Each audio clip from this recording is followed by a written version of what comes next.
புள்ளிராஜாவுக்கு AIDS வருமா?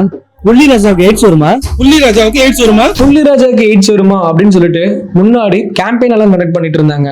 ஆனா இப்போ என்ன நிலைமையில இருந்துட்டு இருக்குது? இந்த புள்ளிராஜாவுக்கு எய்ட்ஸ் வருமா? புள்ளிராஜாவுக்கு எய்ட்ஸ் வருமா? புள்ளிராஜாவுக்கு எய்ட்ஸ் வருமா? புள்ளிராஜாவுக்கு எய்ட்ஸ் வருமா? புள்ளிராஜாவுக்கு எய்ட்ஸ் வருமா? இதெல்லாம் ஒரு 20 years பேக் கவர்மெண்ட் எல்லா பக்கம் ஒரு ஆட் மாதிரியே பண்ணிட்டு ஒரு இன்ட்ரெஸ்டிங்கா இருக்கும். ஆனா அதுக்கான ஆன்சர் இருக்காது. இதெல்லாம் எதுக்குன்னா செக்ஸுவலி டிரான்ஸ்மிட்டட் டிசீஸ் பர்டிகுலரா ஹெச்ஐவியை எராடிகேட் பண்றதுக்காக பண்ணின ப்ரோக்ராம்ஸ் இது.